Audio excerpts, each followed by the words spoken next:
the top stories of the day. Understand the issues that matter. This is Manila Bulletin News on Web. Your quick rundown of top news in the country and around the world. Manila Bulletin, celebrating 120 years of timely stories and timeless truths. Be fully informed.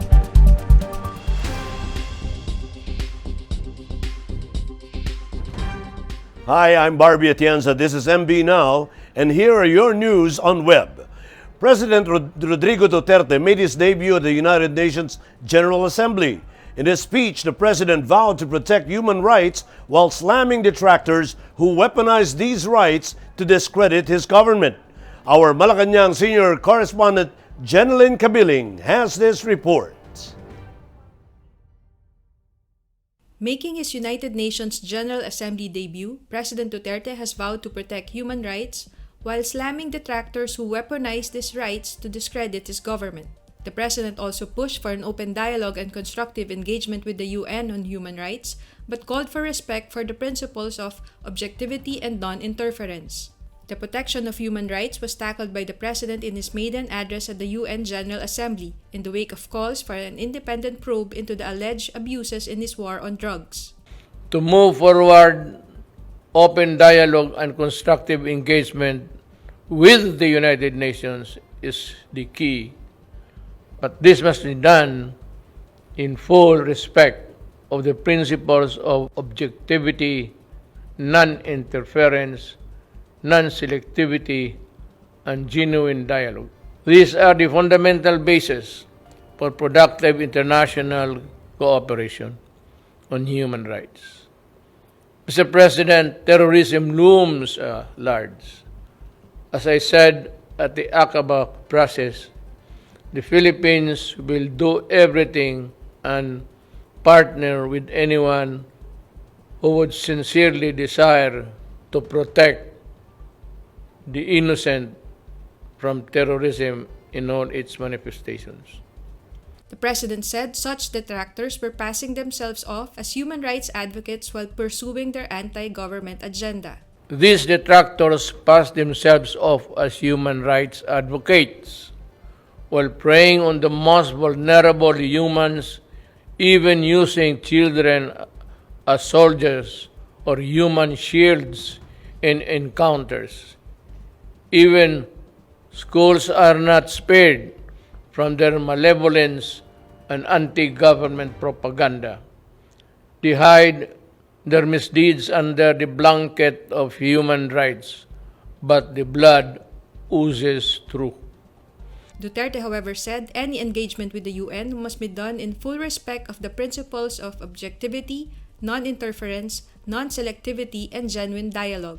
Based on recent government data, anti-drug operations have left more than 5,800 people dead. A panel led by the Department of Justice is currently conducting a judicious review of the drug-related police operations that resulted in deaths. For MB Now, this is Jen Cabiling reporting. The Philippines has given its commitment to ban nuclear weapons. In President Rodrigo Duterte's speech at the UN General Assembly, he said that nothing justifies the use of nuclear arms, which he described as weapons of death. He added that the world will be in mortal risk if such weapons will fall in the wrong hands. Our Malacanang senior correspondent, Jeneline Cabiling, tells us more. The Philippines is committed to ratify the United Nations adopted treaty to ban nuclear weapons and hopes that other nations will do it too to prevent mass destruction, President Duterte announced Wednesday. Speaking by video to the United Nations General Assembly, the president explained that nothing justifies the use of nuclear arms, which he described as weapons of death. I have asked the Philippine Senate to ratify the treaty on the prohibition of nuclear weapons. And importantly, we were among those to sign it first. The global health crisis has further complicated the global security environment. But no aspiration nor ambition can justify the use of weapons that destroy indiscriminately and completely. According to the president, nuclear weapons only put the world at mortal risk, especially if they fall in the hands of terrorists without a shred of humanity in their souls. There is no excuse for deaths that a nuclear war could cause, nor the reckless use of chemicals and biological weapons that can cause mass destruction. These weapons of death puts us all at mortal risk, especially if they fall into the hands of terrorists without a shred of humanity in their soul. In 2017, more than 100 countries at the United Nations voted in favor of a global treaty to ban nuclear weapons, despite the opposition from nuclear-armed states. The Philippines is among the early signatories of the treaty but has yet to ratify the document. So far, 45 countries have reportedly ratified the UN Treaty on the Prohibition of Nuclear Weapons. It is considered the first legally binding agreement to prohibit such weapons. At least 50 nations must ratify the treaty to take effect. For MB Now, this is Jen Kabiling reporting. Apart from vowing to protect human rights and showing support in banning nuclear weapons, during the United Nations General Assembly, President Duterte also appealed to warring major powers to dial down the hate and avoid escalating the tensions into a nuclear war. Duterte made a pitch for peace and stability and concerns about the intensifying tensions among countries with interests in the South China Sea and the global flashpoints. Our Malacanang correspondent Argil Heducos tells us more. President Duterte has appealed to warring major powers to dial down the hate and avoid escalating the tensions into a nuclear war. In his virtual address at the United Nations General Assembly, the president made a pitch for peace and stability amid concerns about the intensifying tensions among countries with interests in the South China Sea and the global flashpoints. I therefore call on the stakeholders in the South China Sea, the Korean Peninsula, the Middle East, and Africa. If we cannot be friends as yet, then in God's name, let us not hate each other too much. I heard it once said, and I say it to myself, complete agreement. Duterte lamented that the geopolitical tensions have continued to rise just as the world needed stability and confidence in the face of the coronavirus pandemic. He insisted that escalating tensions will not benefit anyone. When elephants fight, it is the grass that gets trampled flat. Given the size and military might of the contenders, we can only imagine and be aghast at the terrible toll on human life and property that shall be inflicted if the world war deteriorates into a real war of nuclear weapons and missiles.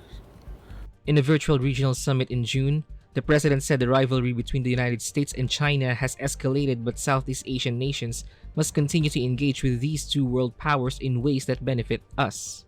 Meantime, in the same annual gathering, President Duterte said the anti-terrorism law is a crucial tool to enhance the Philippine government's efforts to fight terrorism and protect people from harm. The president defended Republic Act No. 11479, the Anti-Terrorism Act of 2020, before the world body after rights advocates expressed concern it might be prone to abuse. The Marawi siege, where foreign terrorist fighters took part, taught us that an effective legal framework is crucial. Our 2020 Anti-Terrorism Act shores up the legal framework by focusing on both terrorism and the usual reckless response to it. Its enactment was done pursuant to our commitment and the strict adherence to the relevant Security Council resolution and the UN Global Counter-Terrorism Strategy. Most importantly, we remain committed to rebuild the stricken community and address the root causes of terrorism and violent extremism. Duterte said the new law, which prevents, prohibits, and penalizes terrorism, observes the UN documents related to fighting the security threat. For MB Now, this is Argil Heducos reporting. Local tourists, even those coming from areas under general community quarantine, like the National Capital Region, might soon be allowed to visit Boracay Island. Tourism Secretary Bernadette Romulo Puyat confirmed Tuesday evening that the Boracay Interagency Task Force has approved the request of Aklan Governor Florencio Miraflores Jr. to reopen Boracay not just to Visayas residents, but also those coming from the GCQ areas like Metro Manila. But the Interagency Task Force on Emerging Infectious Diseases has yet to approve the decision on Thursday. Puyat said tourists who plan to visit Boracay will be required to submit negative swab test results done through real-time reverse transcription polymerase chain reaction 48 to 72 hours prior to their departure from their respective home locations. But Puyat said once approved, foreign visitors will still be restricted from entering the country for leisure travel. The DOT is still concentrating on rebuilding first the domestic tourism economy. In Metro News, Mayor Isko Moreno assures livelihood businesses in Manila to be protected amid COVID-19 pandemic. San Juan LGU distributes 60,000 kilos of fish to residents. And the cost you will pay once you hit EDSA's Barry. More in this report.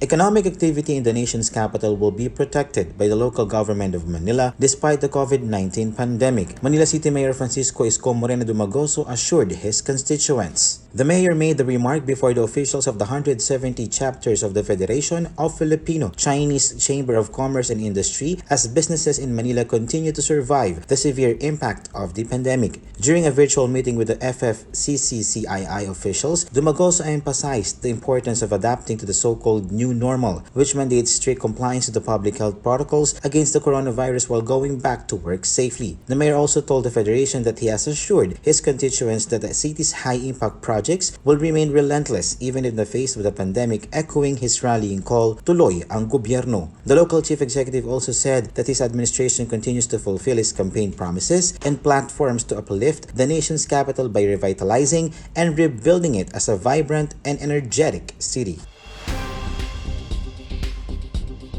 About 60,000 kilos of donated mackerel fish were distributed by the San Juan City government to residents in the city affected by the ongoing threat of the COVID-19 pandemic. Mayor Francis Zamora led the distribution of mackerel fish to all households in San Juan, saying that there is still a lot of people in need of help despite the easing of quarantine measures in Metro Manila. The local government said the Office of Civil Defense, OCOD, sent two 40-foot container vans containing almost 60,000 kilograms of mackerel fish for residents of San Juan.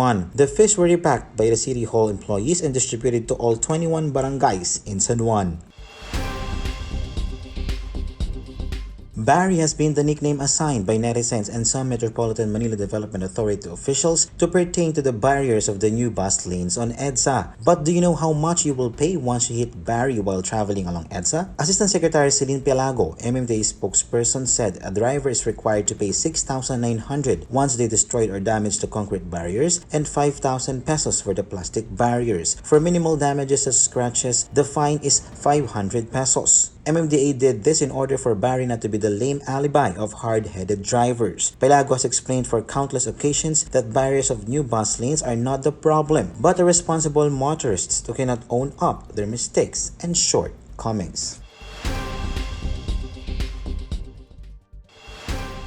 Here are the top news in other parts of the country. Dagupan City to bar entry of fish traders and their products coming from outside of Pangasinan. Cops nabbed two NPA rebels wanted for murder in Capiz. And 40 million pesos smuggled cigarettes from China seized in Misamis Port. More from this report.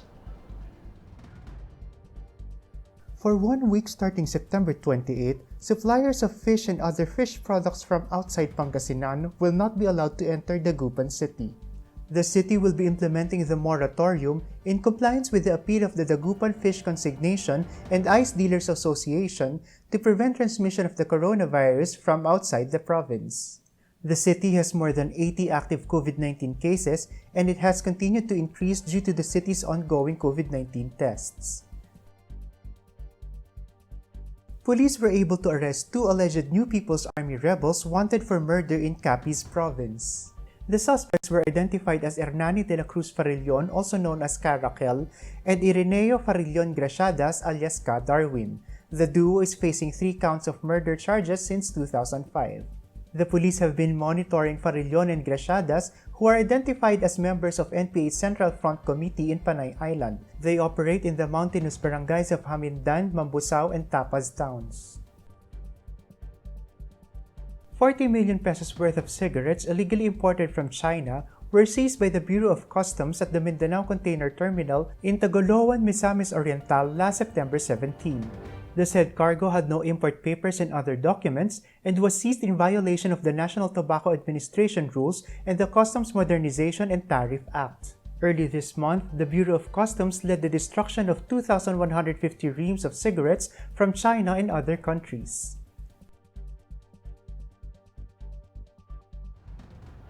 In world news, for the first time, world leaders gather in a virtual 75th United Nations General Assembly. Aside from the coronavirus issue, multilateralism and regional tensions dominate the congregation. Let's watch this. Various issues on coronavirus, multilateralism, and regional tensions dominate at the historic 75th United Nations General Assembly of World Leaders. The summit was forced to set up online this year due to the pandemic.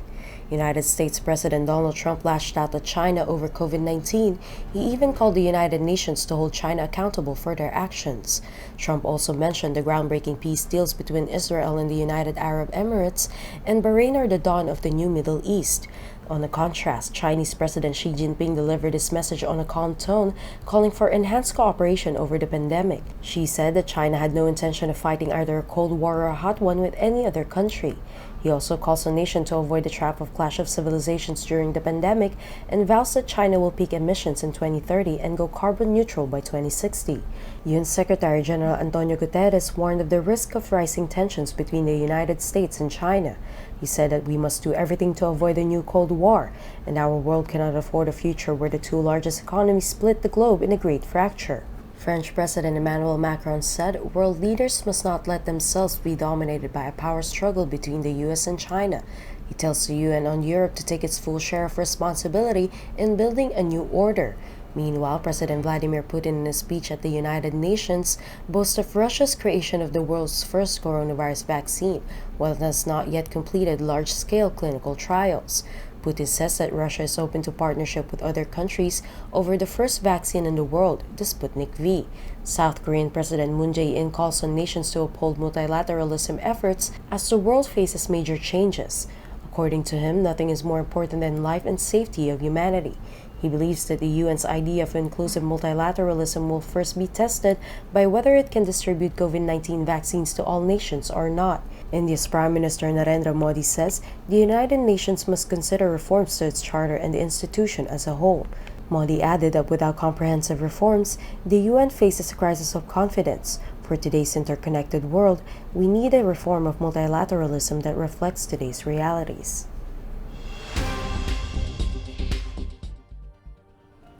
In entertainment, K-pop boy bands BTS, EXO, and GOT7 received nominations for the 2020 Billboard Music Awards, a repeat of what happened last year.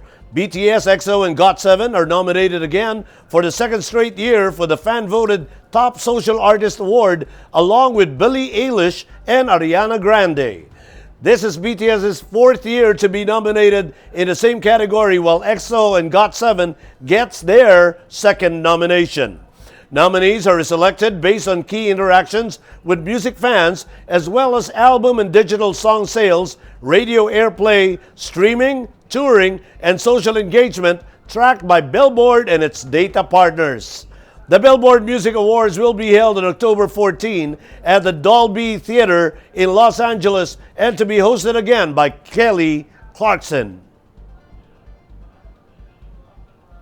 In sports, NLEX's Kevin Alas and Northport's Nico Elorde admitted that there are mixed emotions about the planned resumption of the PBA on October 9 under a bubble setup in Clark, Pampanga. Alas recently tied the knot with Selena Dagdag in a civil wedding recently, while Elorde became a father several weeks ago when wife Mitch Del Carmen gave birth to their first child. While it will be tough for them to be away from their families until December, both players understand the importance of having the chance to finally play on the hard court. Alas is eyeing to finally get back into form after his 2019 campaign was marred by a second ACL injury. Elorde, on the other hand, hopes to make up for his absence once the bubble concludes. Once inside the bubble, players will have to stay for the duration of their team's campaign or they'll be slapped with stiff sanctions by the PBA Commissioner's Office.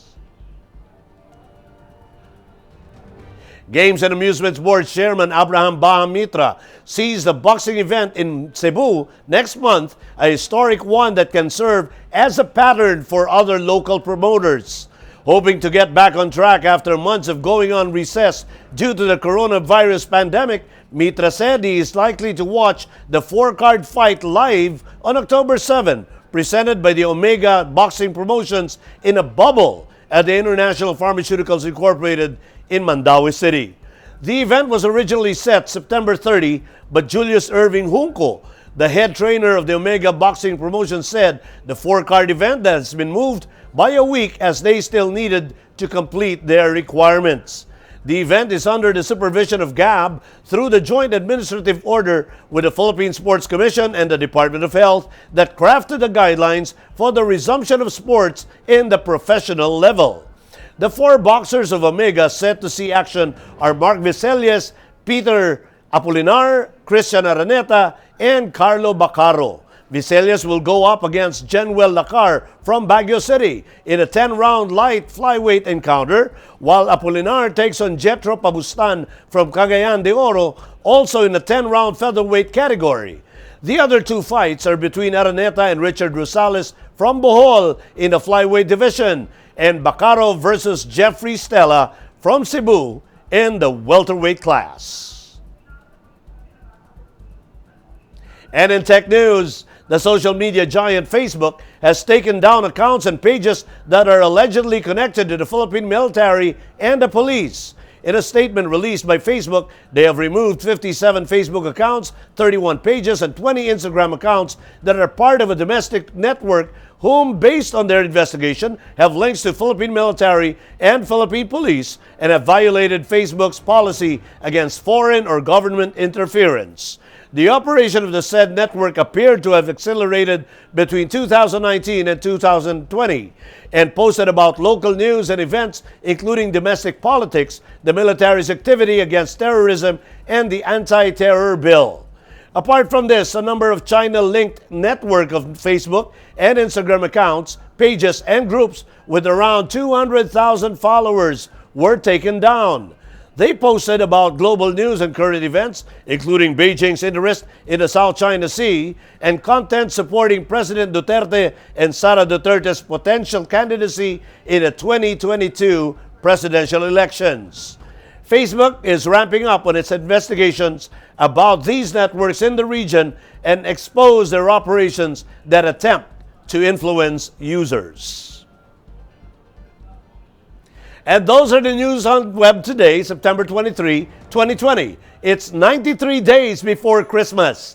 For more news and details, get your copy of Manila Bulletin newspaper tomorrow or log on to www.mb.com.ph. You may also subscribe to our newsletter through the link on this video's caption to have the day's latest news delivered to your inbox. I am Barbie Atienza for Manila Bulletin, celebrating 120 years of timely stories and timeless truths. Join us again tomorrow. This has been MB Now. Be fully informed.